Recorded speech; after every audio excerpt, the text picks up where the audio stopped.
Hi hello welcome back to my YouTube channel gem talkies. അപ്പം ഈ ആഴ്ച നമ്മൾ പുറത്തു പോകാൻ ചാൻസ് ഉള്ള ഒരു വ്യക്തി സാബുമാൻ ആയിരുന്നു.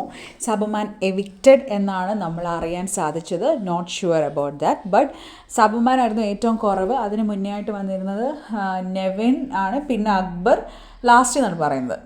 സാബുമാൻ, നെവിൻ, അക്ബർ, ആദില, ഷാനവാസ്, അനുമോൾ, അനീഷ്, അങ്ങനെ രീതിയിലായിരുന്നു വന്നുകൊണ്ടിരുന്നത്. എനിവേ ആക്ച്വലി ദിസ് വീക്കിൽ സബ്മാൻ കുറച്ച് ആക്റ്റീവായിരുന്നു. അതേപോലെ തന്നെ ഒരു നാരദ സ്വഭാവം, അവിടെ പറയുന്ന ഇവിടെ പറയുന്ന കുറച്ച് കുത്തിത്തിരിപ്പും കാര്യങ്ങളൊക്കെ അവൻ ചെയ്തിട്ടുണ്ടായിരുന്നു ദിസ് വീക്ക്.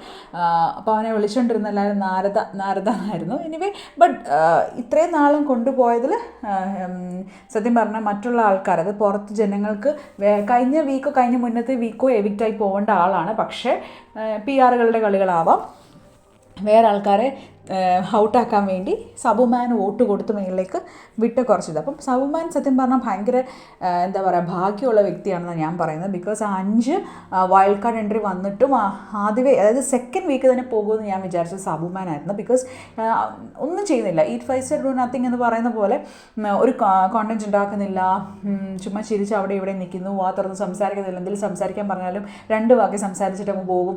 അതുപോലത്തെ ഒരു കാര്യങ്ങൾ ഇടപെടില്ല. അങ്ങനത്തെ ഓരോ കാര്യങ്ങൾ ചെയ്തപ്പോൾ ഞാൻ സത്യം പറഞ്ഞാൽ വിചാരിച്ചത് നെക്സ്റ്റ് വീക്ക്, അതായത് വൈൽഡ് കാർഡ് എൻട്രി വന്നതിന് ശേഷം കഴിഞ്ഞുള്ള നെക്സ്റ്റ് വീക്ക് തന്നെ ആൾ പോകും എന്നാണ് വിചാരിച്ചത്. പക്ഷേ 5 പേരിൽ തന്നെ 4 പേര് പോയിട്ടും പിന്നെയും ഈ 82 ദിവസം ഇവിടെ നിൽക്കുന്നുണ്ടെങ്കിൽ, 9 days to go എന്നൊക്കെയാണ് പറയുന്നത്. അപ്പോൾ അത്രയും ദിവസം ഇവിടെ നിൽക്കുന്നുണ്ട് എങ്കിൽ സബുമാൻ്റെ ഭാഗ്യം കൊണ്ടാണെന്നാണ് ഞാൻ വിശ്വസിക്കുന്നത്. എനിവേ സബുമാൻ എന്തായാലും നല്ല കോംബോ ആയിട്ട് ഇപ്രാവശ്യം ഈ ഒരു വീക്ക് ഷാനവാസിൻ്റെ കൂടെ അനീഷിൻ്റെ കൂടെ നല്ല അടിപൊളിയായിട്ട് സംസാരിച്ചു. ആകെ നെവിൻ്റെ കൂടെ മാത്രമേ പ്രശ്നം ഉണ്ടായിരുന്നുള്ളൂ. നെവിനെ അത്രയ്ക്ക് തീരെ താല്പര്യമില്ലായിരുന്നു സബുമാന്. പക്ഷേ ബാക്കിയുള്ള എല്ലാവരുമായിട്ട് കുറച്ച് ഇതാക്കി. പിന്നെ കിച്ചൺ ക്യാപ്റ്റൻ ആയിരുന്നു. പിന്നെ ക്യാപ്റ്റനായപ്പോഴൊക്കെ കുറച്ച് തുറന്ന് സംസാരിക്കാൻ തുടങ്ങി. കുറേ ഇമ്പ്രൂവ്മെൻറ്റ് ഉണ്ടായിരുന്നു. ആ ഫസ്റ്റ് വീക്കിൽ നിന്ന് ഒരുപാട് ഇമ്പ്രൂവ്മെൻറ്റ്സ് പിന്നീട് വന്നു. അങ്ങനെ അവർ ആ ഒരു നോമിനേഷനിൽ നിന്ന് ഒരുപാട് എസ്കേപ്പായി വന്നു.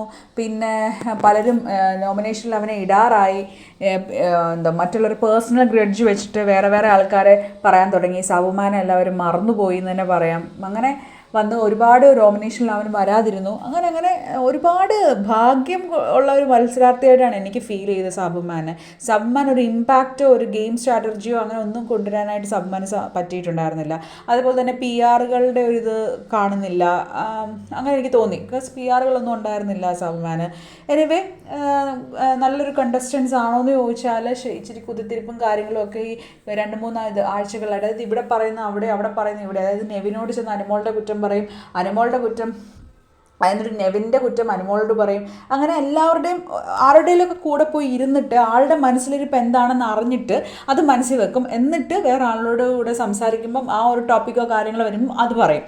അങ്ങനെ അല്ലെങ്കിൽ ഫുള്ളായിട്ട് നിന്ന് ആളിനെ എതിർത്ത് സംസാരിക്കും, അങ്ങനെ നെഗറ്റീവാക്കും. ഇങ്ങനെയൊക്കെയായിരുന്നു ആളുടെ സ്വഭാവം. അപ്പോൾ പ്രത്യേകിച്ചൊരു ഗെയിം സ്ട്രാറ്റജിയോ എന്താ പറയുക ഒരു തന്ത്രമോ മെനയാനോ ഒരു ഇമ്പാക്റ്റ് കൊടുക്കാനോ സബുമാന് പറ്റിയിട്ടില്ല.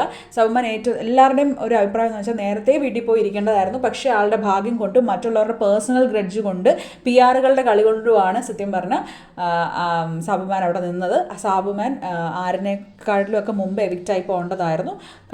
കഴിഞ്ഞ ആഴ്ച PR കളികൾ ഉള്ളത് കൊണ്ടാണ് ആര്യൻ എവിക്റ്റായി പോയത്. അതിന് മുന്നത്തെ ആഴ്ച അതിൽ ഓരോ ആഴ്ചകളും ഇങ്ങനെയാണ് സംഭവിച്ചുകൊണ്ടിരുന്നത്. Anyway stay tune.